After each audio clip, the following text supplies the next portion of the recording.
All right, Noah, what was your mindset going into the summer circuit? I mean, my mindset was just, kill. I mean, beat everybody that stepped in front of me.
Will to get better, will to win.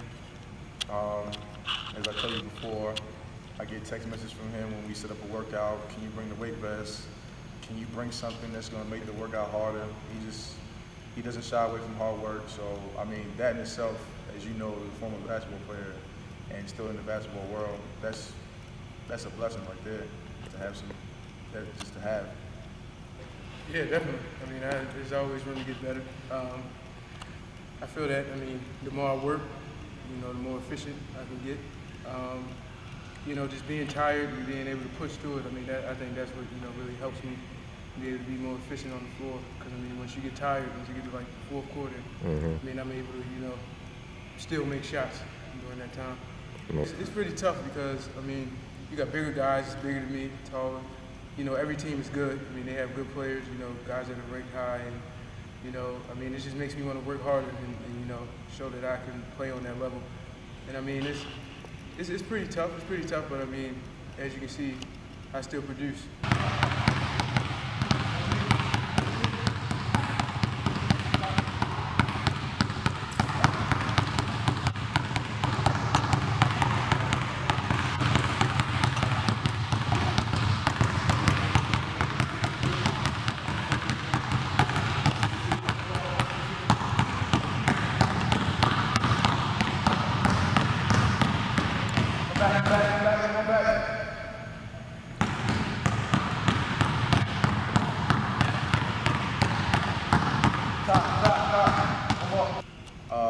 Everything, but basically we do attack some deficiencies that I myself may see or other coaches may bring up. I'm not going to name no names, but people said that he needs to work on his ball handling, so we do a lot of that in workouts. Of course, he can shoot the ball, but we always want to keep that refined. Driving to the basket, left and right. Main focus since the high school season ended is working on a mid-post game. He's pretty a big guard, 6'2", 6'3", so, and he's very physical. So I think if he adds that to his game, that's going to help take him to another level. At Virginia, Xavier, Providence, Georgia Tech, Pitt, who else? Florida, Kansas State, Penn State. Everybody. There's a lot of other ones. More coming. Yeah. I hope to win a championship. I mean, the championship hasn't been won here in years, and I mean, I'm trying to get us there.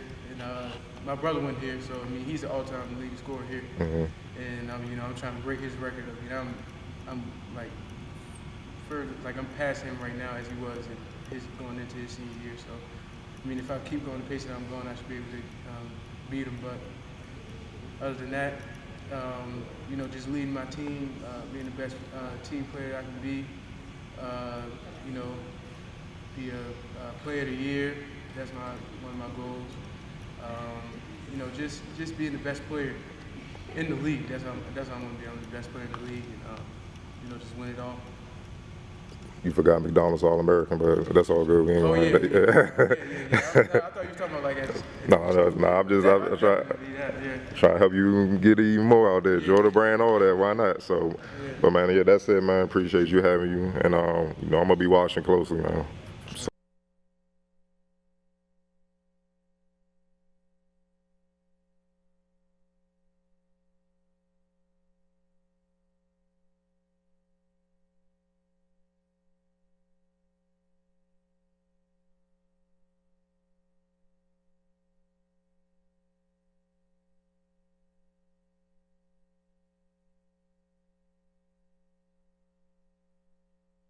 Really cool. I'm obviously, you know, happy to do it.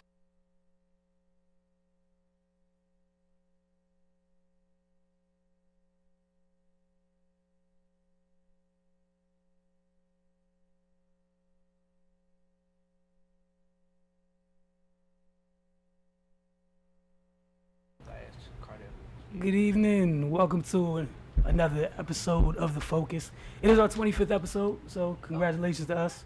How about that? Got this thing started pretty quick, already through 25 episodes, so congratulations, Cardell. Congratulations, Octavia. It was fast. I mean, I heard when you're having fun, time flies and such, so I guess that would apply. I want to welcome our guest tonight. We got Sean Brunson from the Brunson League. We got Robert Pettis from the P.I.T.S League. So we're going to talk to both of these guys a little, a little bit later about their primetime matchup this week at the Verizon Center. So looking forward to that. Also, yeah, the NBA Finals ended last night. So I'm a little disappointed because I was off by a game. I was texting Cardell, like a giddy little kid, about possibly coming in here with a broom because I wasn't going to act remotely mature this evening. I'm still not going to act mature at all, but at least I didn't bring a broom. Shout out to Matt Samuels he called the Cleveland win, so credit to him because he went crazy at me one day in the gym because I possibly mentioned the word sweep, and I don't feel bad about it.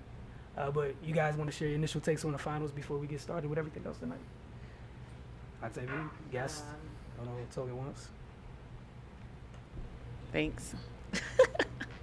Yeah, so I'm not surprised at all. I knew it was going to end last night. I was, when you first said sweep, we always kind of like, Well, when I saw the first two games, I was on board. Y'all weren't like, y'all was calling me names. But no, I went on board with it when we talked about it last week. I was like, I can see it happening. He was off by a game. I won't say we since you started it, but I'll say we since I agreed. Okay, that was we. Okay. Yeah, I'm not trying to put it all on you. I can take responsibility. That was we. So yeah, I'm not surprised. It was just too much. It was nothing that they could really do. Like LeBron still averaged a triple double. He had 39 last night. 41. J.R. Smith, hit some clutch threes. But it's just nothing that they could do. It was too much firepower coming from every which way. So I'm not surprised. I'm happy. I'm very happy. I'm happy when LeBron loses. Sorry, call me a hater if you want, but. Oh, wow. I mean, since you already put it out there, I don't So care. how you feel? I guess who wants to speak next? Let's take the microphone, yes? Sean Pettis. Yes, I was looking at you crazy in the gym when you said a sweep. Okay, yeah. I'm not going to lie. You were. But I didn't think it was going to be that bad. Okay. There you go. So I don't get an apology. No. Okay. when will you ever get an Hey, apology? look, now y'all don't understand. I'm out of shape, trying to get in shape, and these dudes kept trying to make me talk. And the worst part is I didn't come into the gym saying, "Hey, guess what my finals prediction is?" They asked me and then proceeded to get angry when I shared it. I didn't ask you anything. No, okay. So your friend asked me something and proceeded to ask me 50 million questions afterwards. Then other people did the same thing on other mediums. I didn't go, "Hey, I got a proclamation for everybody." Y'all asked me and got mad. I don't quite understand it, and I want all you people to continue to hit my phone because it's been dry for a few hours, and I just want to know why. Sean, your thoughts on the finals? All right, so if I gotta give my thoughts, it was the opposite direction. I said I'm one off, but I said it was going to be a 6-game series. That was my thought back in October, because we already knew who was going to be in the finals in the first place. Fair. Between that, just the simple fact that I feel as though you might as well give the title to Golden State for the next 3-4 years. The way things are going right now, there's pretty much nothing that no other team can do to match what they have as far as that firepower. Nobody can buy a team that they currently have. at all. There's nothing you could bring Melo to wherever. Oh, you got thought? You got thought? Somebody could buy that? Yeah. Go ahead. Who? LeVar Ball said that. Oh, LeVar Ball said Take the mic back. Take the mic back. No, you be quiet. We don't speak of him in this room. He's not. Anyways. Yeah, he mentioned LeVar Ball. I'm done. I lost my train of thought. Jesus. All right, Cardell. There's no big ball and brand discussion here. Yeah, man, I was with Sean.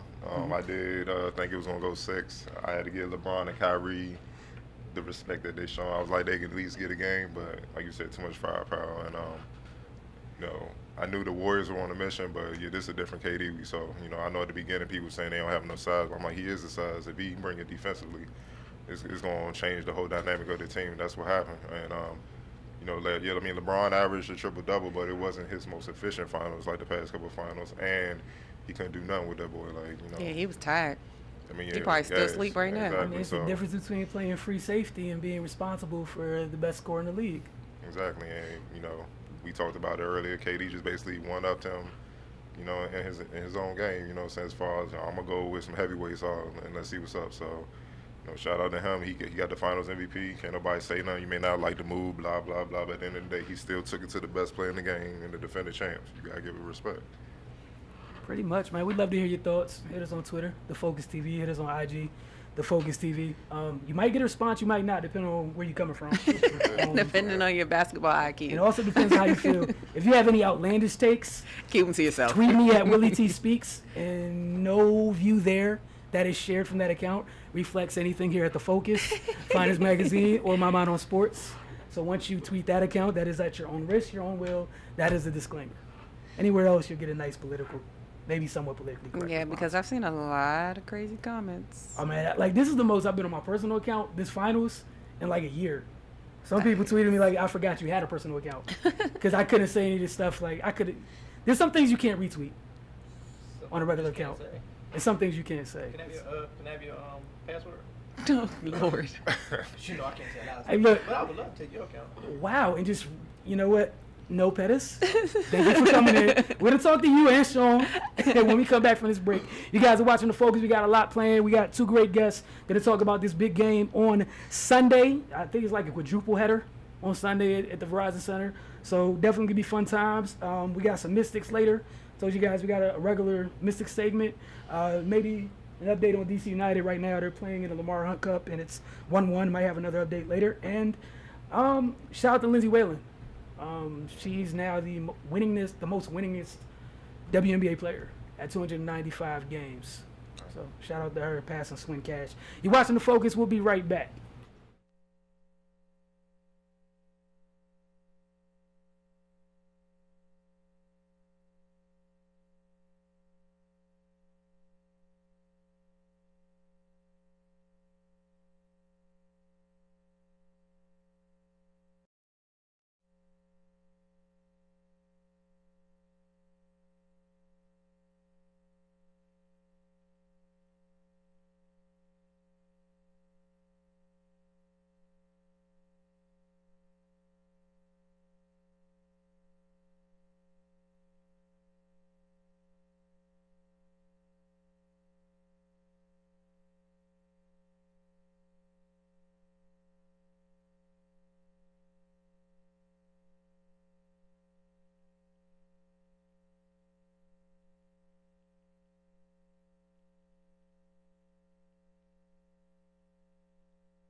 Welcome back to The Focus. We are ready to talk to Mr. Sean Brunson and Mr. Robert Pettis. I guess first off, you guys just look so real calm and friendly, you know, before this matchup. Hey, look, man. I mean, hey, look, we just came off like the greatest hot take finals. Like, I got to start something, right? We need a little bit of drama. Okay, like I had to try. You can't fault me for it. Cardell, the floor is yours. Hand it to me, all right. I mean, just, you know. You know, the big game is near. You know, Sunday's right around the corner. It's on the biggest stage in our area, Verizon Center. How big is it for not just, you know, the players, but for the leagues and the community as a whole? So,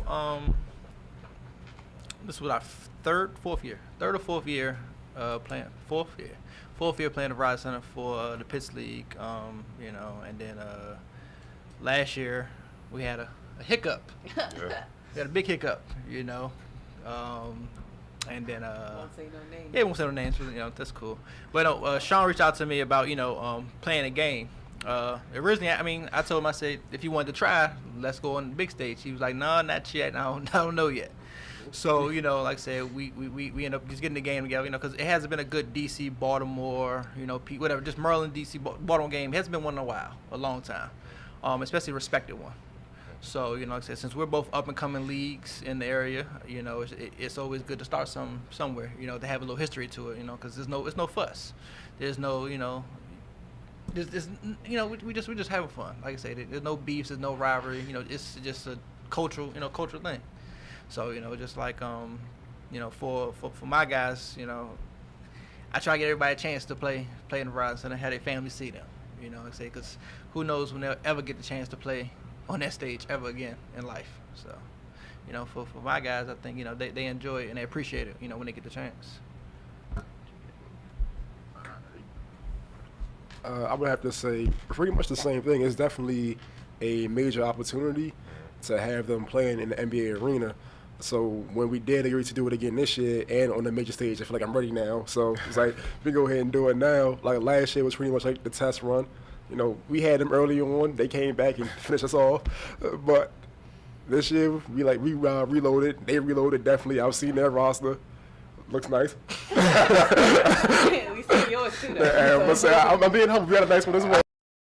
I just feel like it's going to be a great game, and it's going to be great for everybody involved. It's the DC to Baltimore rivalry to bring that back, but on a humble and I would say competitive level. But like he said, it's not like hostile at all. It's just we having fun.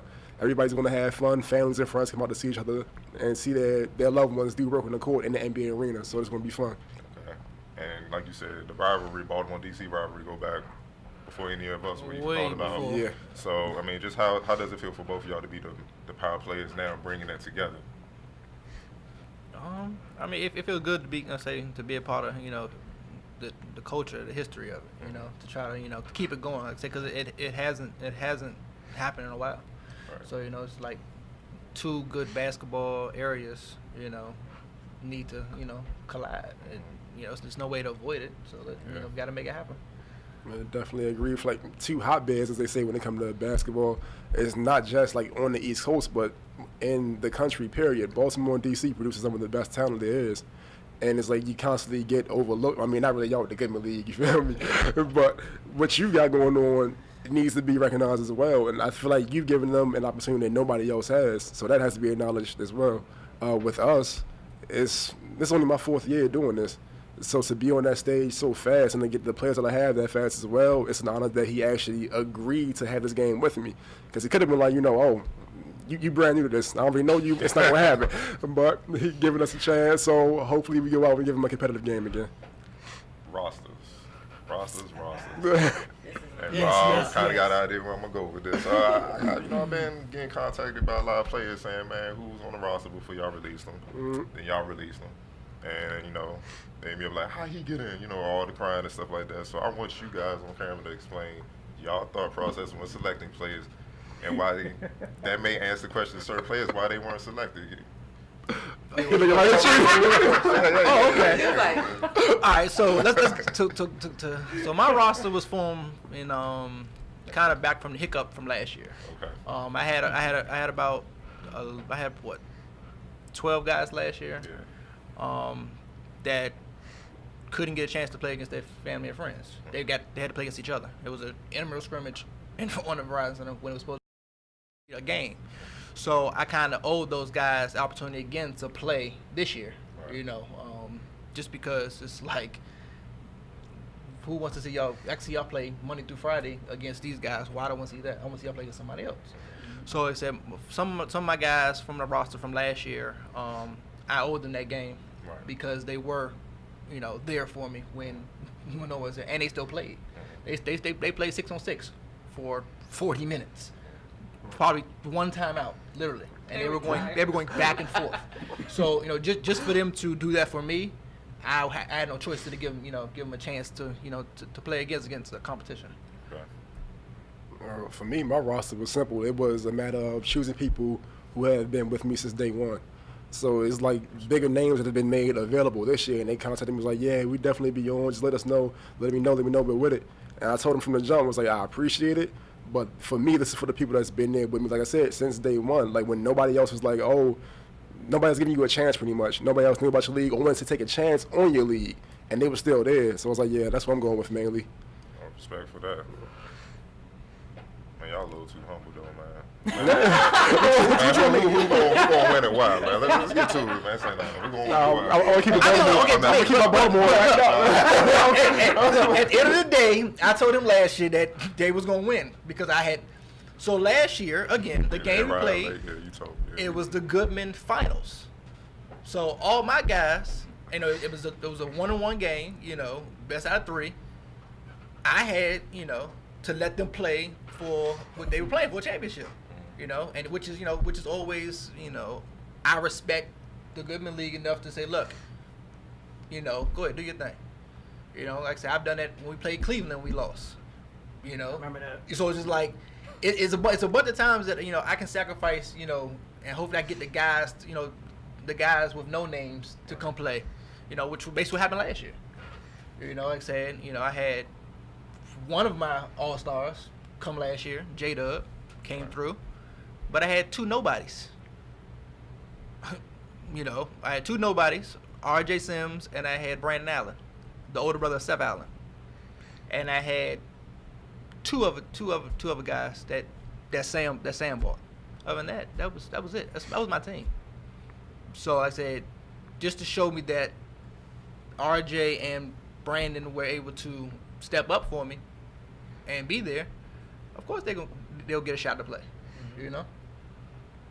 So it's just simple as that. Like I said, I told them when the game started, I said, yeah, we might lose by 20. You might get this game. We're gonna try again. And I don't know what happened. Oh, I do. All I'm gonna say is the wheels fell off at the wrong time. Sure. For us, I think going into it, if I'm not mistaken, we was probably up like 20 earlier. Yeah. And for me, I had my 10-man roster, 5 guys did not show up. And some of those guys that were there that actually played in my league, they was like, man, they're not here. Can we play too? So I was like, all right, man, why not? I got extra jerseys, why not? And when I put those guys in the game, it went downhill. And the next thing I know, they up 5 on us. I'm like, okay, we were just up 20. Y'all blinked and that went down. So it was like, all right, I did what I said I was going to do. I let them play. I don't regret it. I'm not gonna do it again. Different stakes this year. Different stakes, right? The higher stakes. It was like, yeah, we coming. The guys that I had that are back that were playing, like Dylan Cormier, who played with me last year and all that, they're still mad about the loss. So I had to bring them back, try to get that revenge, tie the series up. And then the other guys was like, all right, y'all new to this. Like, the guys have been with me since day one. And then like 2 or 3 new people. And it's like, yeah, we definitely gonna be here for it. So I was like, all right, bet. I don't have to worry about people not showing up this time. We're good to go. If you don't show up to go to Verizon Center, then it's just all bad. Like, if you can't show up on this stage, I understand we playing the Rec Center. I can understand that, but we playing on one of the biggest stages you probably haven't played on ever. Right. All right. So for Sean, obviously the game's not here yet. Gonna give you the chance to go to Verizon Center, and it's gonna be first opportunity. I'm sure you guys link up to do something like this again. But for the first time, any preconceived expectations, or you trying to just kind of literally just let it happen and just soak the experience up? Win. Win. That's the goal. Win, that's it. That's the only expectation I have from my guys, and I already told them that. That is it. I just want to win. You want to talk about, all right, like I said, not hostile once again. This is my man. Right. We had to win. I mean, that's all we wanted. It's like we both know you guys are gonna be competitive. We know what you. We know that we didn't go tell your guys. Well, look, guys, it's just a game. You know, we're just going up to the phone booth. We're just going here and have fun. Like, come on, guys. But I appreciate this here. But I know that's not what was shared with the guys when you guys got to make those rosters. We saw both rosters. Like, okay, all right. There is nothing to say. This is unwritten. There's nothing to say. They know what game it is. They know what they have to do, and it's point blank. So there's nothing to talk about. There is no trash talking. It's just when they come to the floor, it is what it is. The trash talking will happen on the floor, just like it did last year. Yeah. But J-Dub. Hey, you know, look. I love him, man. He's probably one of my favorite players that you got. I'm just saying that like, you know, he's the one of the many. Him and a few others are the one many that can talk trash and still back it up and slowly kill you. They can slowly kill you as they talk trash. They may miss 5 shots, but they're gonna come back and hit 10 more right after that, and keep shooting with no problem. And everybody know. And like I said, and the thing is, with the core group that I have, they play together in multiple leagues sometimes, and they know each other. They know each other for years. So it's not like I'm just throwing guys together and never play together. A lot of my guys have been playing together in multiple tournaments. Like I say, there's plenty. You know, it's money tournaments around here. Half these guys play in the money tournaments together, just to win money. So they know how to play together. You know, and they know their strengths, they know their weaknesses, and that's that's the thing.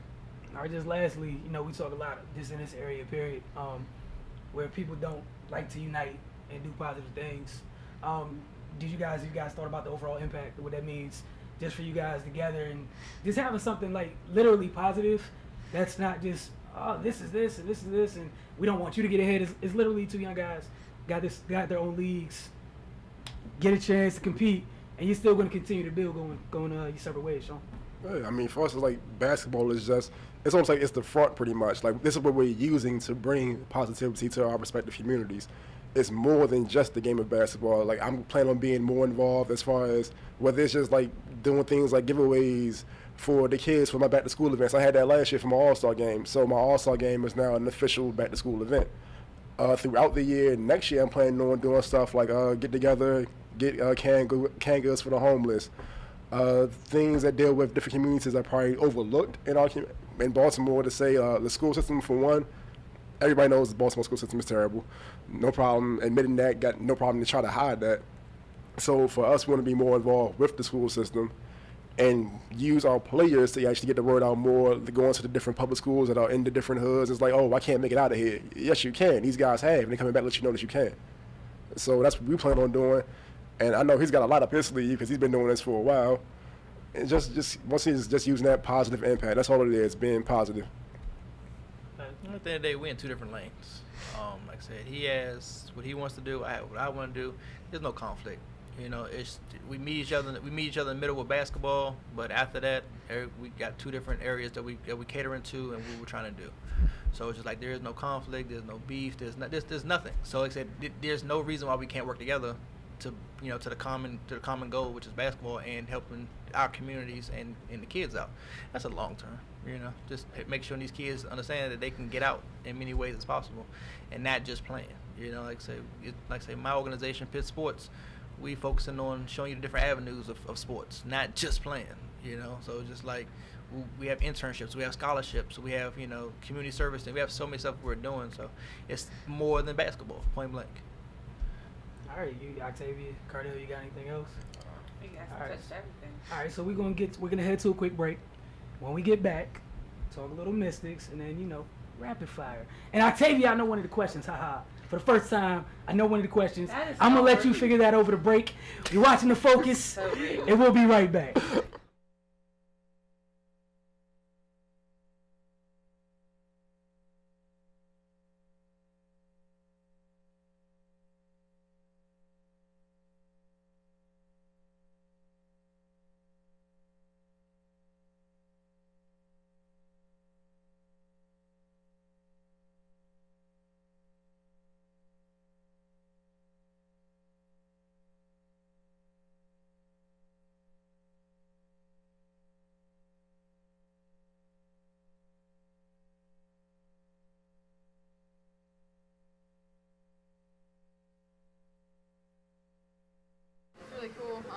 obviously, you know, happy to do it here as a Lynx. I had some, you know, was on some great teams, some great seasons with Coach Tebow. So, you know, and then just what our coaches here have been able to do for us with 3 championships and a lot of winning seasons. It's been really fun to be a part of it. And you know, Coach Reeve and her staff, this year's and you know the years past, they've really put us in a great mind frame every game and every night. And you take it one at a time, and before you know it, it's 295.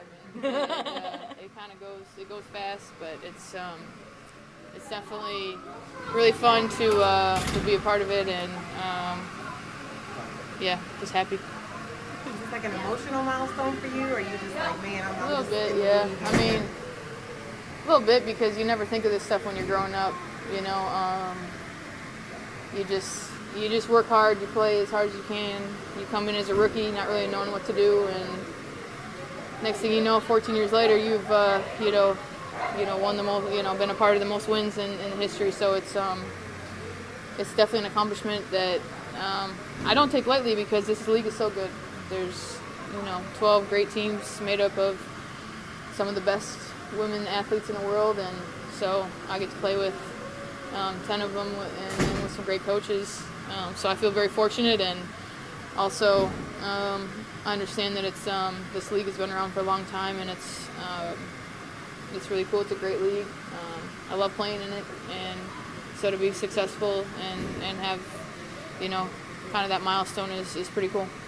You seem as cool as a cucumber, just so you know. But your teammates talk about your competitiveness, and for 14 years, like you said, you've had that, and that's what allowed you to get to where you are. So how do you flip that switch?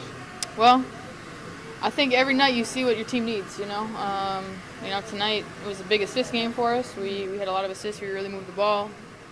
We did a lot of really good things together as a team, as we always do. That's always how it's done. But we, you know, we shared the ball, and some nights you have to drive in there a little more and kind of, you know, maybe dictate the action a little more. But you have to, as a point guard, that's one thing, is you try to really see what the team needs on every given night, and that's what I try to do my whole career. What did you think about the depth that CB Ryan was talking about? You guys kept coming out of the wings. Yeah, absolutely. I mean, that's our calling card. You know, that's our main thing, is our depth. I mean, we have a lot of great players on the team, 1 through 11, and we have a lot of people that we can call on any given night. And you know, tonight was no different. I mean, Renee having 13 points, I think 5 or 6 assists. You know, Planette came in, had some big baskets. Howard came in right at the start when Maya was in foul trouble, and you know, she was able to get some baskets, and we really were able to push the tempo with her. And so having all that, you know, put together is pretty cool that we have that combination of players that can come in and make great plays. First of all, great game we had. So explain how you were able to bounce back and have this double-double your first of the season.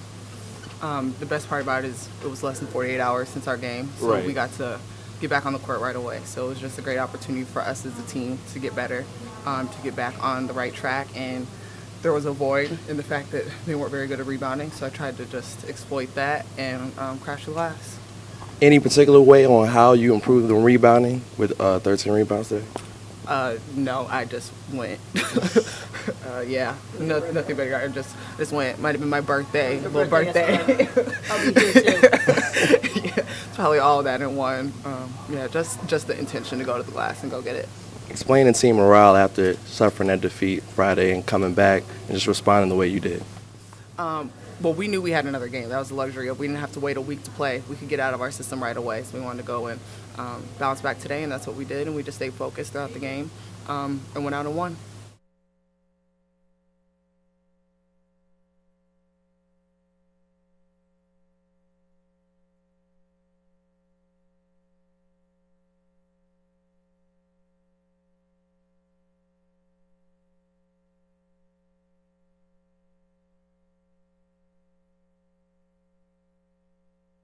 That's a nice T-shirt, by the way. What, the Rick and Morty? That's nice. You must have said something foul if you complimented me. Yeah, We're back to the focus. That was just 2 videos from last Friday's Mystics. The first video was from Lindsay Whalen after they they pounded on the Mystics. It was kind of ugly. They didn't have Elena Delle Donne, they didn't have Emma Mieseman, but still you saw, there's levels to everything. Minnesota is the best team in the league by far. They're kind of on their Golden State right now. They lost to LA last year on an offensive rebound put back by Nneka Ogwumike, and they've been mad as heck about it since. And not being able to guard Candace Parker. That I heard that hurt as well. And then their depth hurt last year in the playoffs too, because they got a big four, and some people are getting up there in age. So like we saw in the men's finals this year, you get older. Sometimes you don't need to be playing 43, 44, 45 minutes.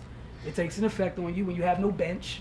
It hurts. So Minnesota went out and made sure they don't have to worry about that. Their bench is loaded. They're dangerous, and they got the Mystics out the way. But give credit to the Mystics on Sunday. They turned around and handed a butt whipping back to somebody. And I think earlier this year when they played the Dream, Cardell, they went up by like 18 twice and couldn't put them away. But that wasn't an issue on Sunday at all. Yeah, they had to redeem themselves. They straight got, I can't say what I want to say. Might be something, people getting at me, but even without Deladon, that was a game where everybody kind of wanted to see how good they became, and they kind of looked like last year. It's like it seemed like since Deladon wasn't there, it was like almost an excuse to lose, and that you can't do that. And Minnesota, you could just see with their mindset, they undefeated for a reason. They coming in, they trying to kill everybody. And they have no remorse. Rebecca Brunson, she always been a beast inside. Now she's shooting threes. You know what I'm saying? Sylvia Fowles down low, going to work. I'm like, it's just, they both had double-doubles dang near by halftime. Maya Moore, I think she had, 3 points at the half, and she finished them off in the second half. Yeah, and she went to, she was in cruise control because they was killing so much. So I'm like, I want to see them again, obviously, full strength with Emma Deladon there, but. I think the next 2 games will be in Minnesota, but. Yeah, but they're going to have to go there because right now they dropped one, and Minnesota's undefeated, so they're going to have to go even if they meet in the finals or somewhere in the playoffs, because they don't do conference seeding anymore. It's the whole league. They gotta exactly need to. Yeah. But now they're gonna have to win on the road, so we're gonna see how tough they are. But they're gonna have to get physical regardless, because they're not going anywhere, man. It looked like one of the Warriors nights where everything. It was like one continuous run. Yeah. Like that's all it was. They had 30 assists on the night. It's 30 assists on 40 made baskets. Like the efficiency was crazy, and they missed some shots. But 30 assists on 40 made baskets, it was nuts. But on Sunday we got a chance to see why. And again, I hate to bring up the Warriors so much, but obviously the Deladon to the Mystics isn't the same thing as KD to the Dubs. But there's a couple similarities there where, a lot of people, not us here, but question KD's ability to do other things outside of scoring. Silly people. And they doing the same thing. Yeah, what's wrong? Like, y'all laughing. Nothing. Silly people. I thought it was silly. So, Deladon, people did the same thing with her. You were in the press conference with Coach Tebow. You want to share what he said about the defensive side of the ball for her? She's improving, but, he put it out there. I like him. He old school. He said, she's basically all her life been given a pass to play defense because she's so great offensively. And he said the first thing I told him when she's about to sign, like, you got to play defense here. Like, you got to rebound. You want to play defense. And she's getting better, but she's not there yet. And she said that he basically said it's a crime that coaches ain't push her to defend, because now you start to see a rebound and stuff like that, and it provides even more easier points with offensive rebounds. She's 6'5", man. Even though she can't really jump that high, when they come in the lane, she's still big. It's gonna force people to miss. So she got to keep improving that if they're gonna go any, further or whatnot. And to her credit, she bought in. She's buying in, and it's paying off. What they 7-3? 7-3, right behind Minnesota. So they gave up ground to Minnesota Friday night and made it up right back. So they're still second in the league while missing one of the better post players in the league. So we still don't have an idea how good they can be, because their 2 post players haven't played together, but four times this year. And once that chemistry gets going, those 2 are special enough offensively to give people problems, but like you said, defensively, where they want to make the mark. And it's not just Deladon. You got to look at Ladders back. She's healthy. Taylor Hill, she's been consistent, 20 a game. So, Tierra Ruffin Pratt came back. Now she got a pull-up jumper. It's they've improved too. So, like I said, I want to see what they do when they get the full mile. All right, and then a quick update on DC United. They are tied 1-1 in Lamar. U.S. Open Cup, this is the 4th round. They return to MLS play this weekend. Have some updates for that later this week over at My Mountain Sports, and we'll have up on the Focus this week. On the Focus next week. Also, get over to Finest Mag. You guys saw the spotlight at the beginning of the show. Tell everybody what you got going on this weekend, man. Can't wait to see that stuff. Yeah, got a heavy weekend. Going down to University of Virginia. They got the NBPA Top 100 camp, top 100 players in the country. What makes this so unique with the NBPA is not the average camp. What they have is they got former NBA players and coaches for the entire week teaching the kids about the game, not just like basketball related, even life skills. Because basically these 100 kids are on projected to be, have a shot at the NBA. So they're trying to get them young, teach them how to be professionals, kind of give them a glimpse into what's to come. So when they get there, they're not just caught off guard or whatever. They're educated. They know what to do. They can focus on their careers and whatnot. So and but they battle because there's no hiding. Everybody there is nice. Everybody there is the best player from their city, state, or whatever. So and you get coached up by guys that been there, done that at the highest level. So it's always better. So we do that, and then of course Sunday, the big game with these guys. It'd be our first time too. It's big for us. Our first time on the road with the show at the Verizon Center. We're going to stream the game live and all that. So, it's going to be a beautiful weekend. Yep. Now, rapid fire time. You guys are guests, rapid fire. Everybody has to go through it. Going to be a series of questions. You guys get to answer first. Lucky you. Cardell, the floor is yours. Okay. Lakers legend James Worthy said Kevin Durant has surpassed LeBron James as the best player in the game. Do you agree, Mr. Pettis? 2016, 2017, yes. Just by, he looked fresh. He looked like he was open. He was happy, So just like when LeBron was in Miami, he was happy. It's just he just got to Golden State and having fun. So and which was the opposite for LeBron. This year LeBron was stressing. He looked like he was chasing, KD. Even got there. So, yeah, as of right now, yes, for 2016-2017, yes, KD was the best player this year. And he can probably be for a little bit longer. But as of right now, yes. Gotta say yes. I wanted to say no. I really, really wanted to say no until I actually thought about it. And I think, like I said when we were off air, that shot that was hit in Game 3 in LeBron's face when he walked that man down, stared him in the eyes, said, "You're going to take all this." That was like, yeah, I'm taking the torch right now. So I'm going to say yes. Sorry, LeBron. You don't have to apologize. I definitely agree in the same aspect. It was a different monster. I just feel like KD had that laser focus this year, not that he hasn't in the past. He was so close to it that he just went that much harder because he knew he was so close to grabbing it. He just knew he had to play, out of this world, which he did. 5 straight 30-point games in the playoff finals is, that's a big deal. A lot of people don't do that. So I definitely say as of now, in the current, NBA, how it's going right now, KD has, he's on a incline. You think about it.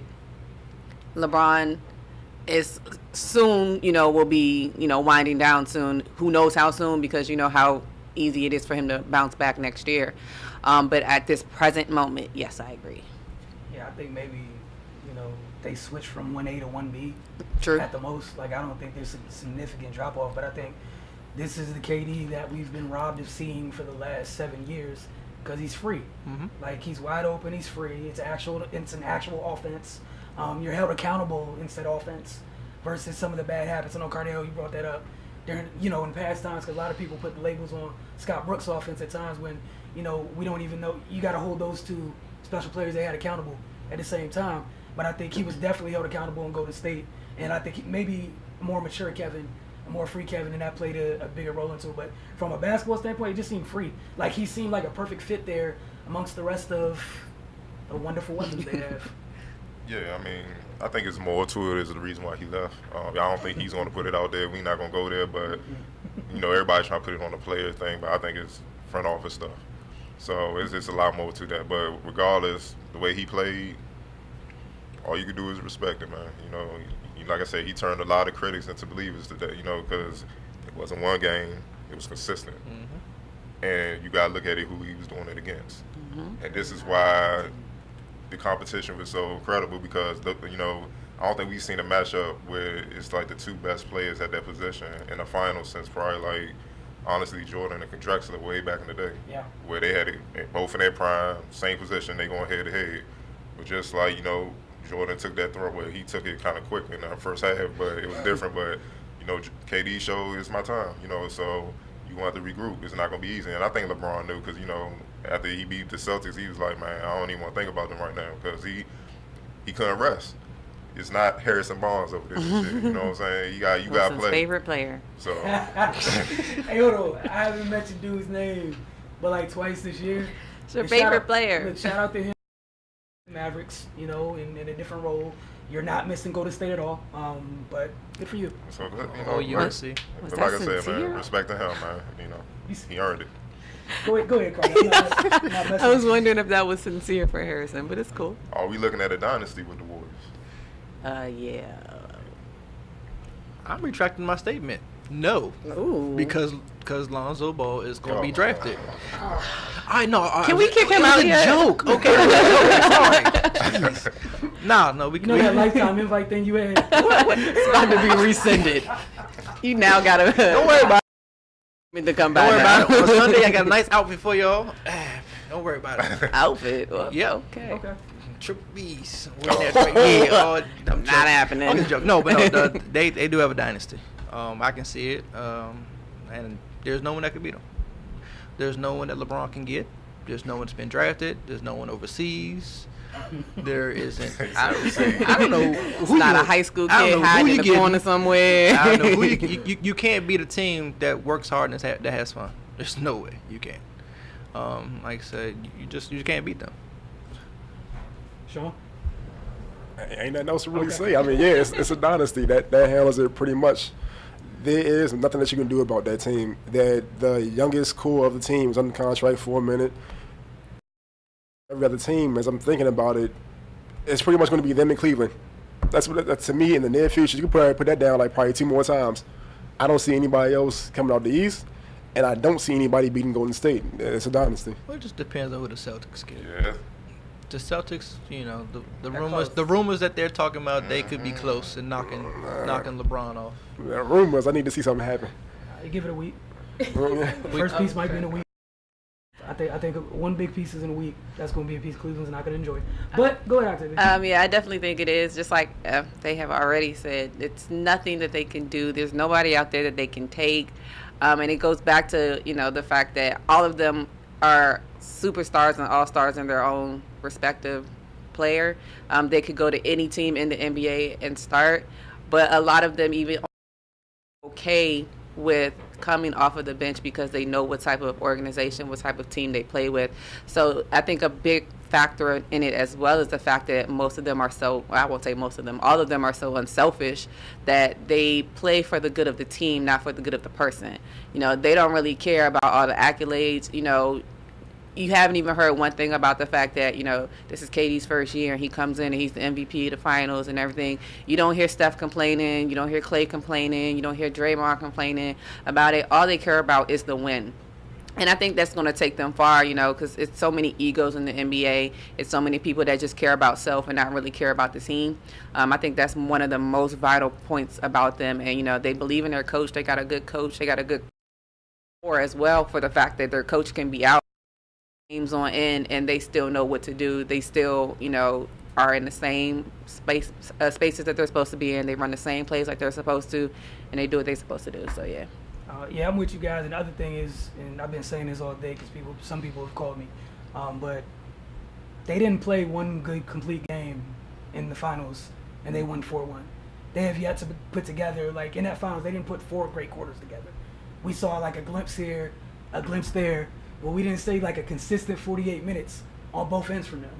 Because they had a 20 turnover game. That was a win. A 17 turnover game on the road. That was also a win. You had game 4, which Cleveland took, and obviously, but the fact that those things went wrong for Golden State and you still couldn't really rule the game out. Like, we're literally in a place where 15 or 20-point lead doesn't mean anything to a team in the NBA. Mm-hmm. But when they have a 10-point lead, it feels like a 30-point lead. We're in a special place. I just want everybody to relax and enjoy it. I mean, one thing nobody mentioned about the Warriors, and they continue to do it, I think that them and the Spurs are the best at developing young Yes. players. And what people don't understand, you know, there's a lot of people who think they know ball, but they don't really pay attention. They got a lot of youngers that's learning, like Looney, and I always forget his name, the 7-footer from Vanderbilt. Look, Damian Jones. McCall, like those youngers are going against MVP players every day in practice. So, you know, as they get growth, all they're gonna do is just get more rest for KD and all them guys. Like, y'all go in and finish the Sixers or the Nets, man. We got the, you know, I'm serious. That's just how it's gonna go. So they're going to be so deep that you're gonna see youngins coming off the bench. Like McCall, he made key plays. So you're gonna see that exactly. So you're gonna see that down this road. So, I mean, I like what kind of, you know, KD mom was saying in regards to everybody, the backlash about KD. She was just like, no, I think the organizations need to do better jobs at evaluating players and stop drafting for potential and get players in here that need to play, and the players need to be in the gym or they just won't get punished. You know what I'm saying? It just is what it is. Back to the front office thing you brought up earlier. Yeah. Interesting. Last question. Let's see.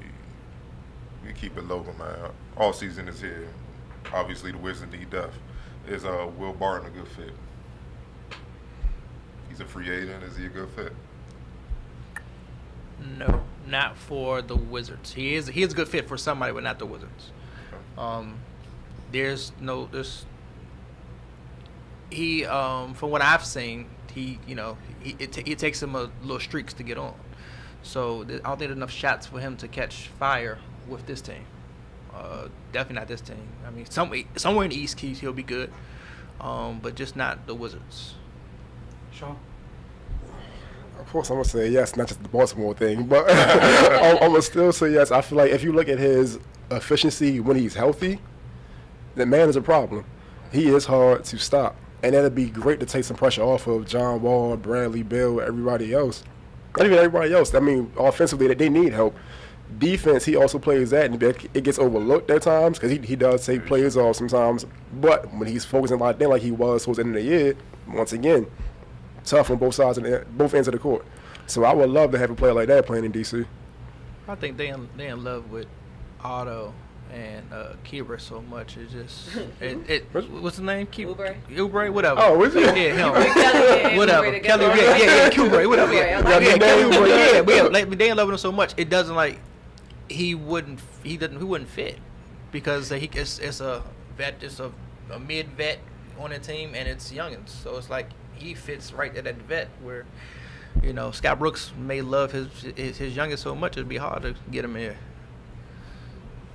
I think it's a little bit of both. I like both points. You know, I do feel like it is going to be hard for him to find, you know, where he would fit in. I mean, I think it goes back to the fact, like, is Otto going to stay?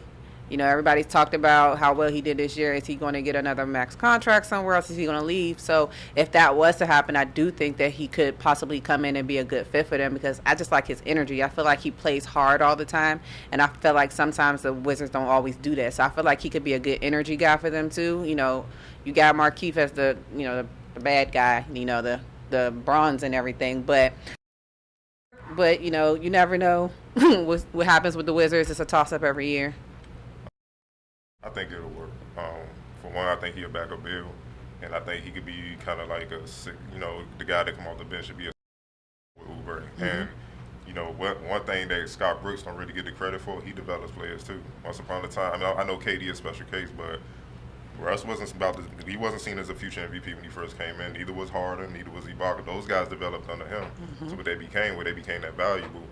So I think him playing in a winning situation for the first time in his career, obviously the pressure won't be on him. He'll be playing with Wall and everything. And one of his greatest strengths that's natural is slashing when they get on the run.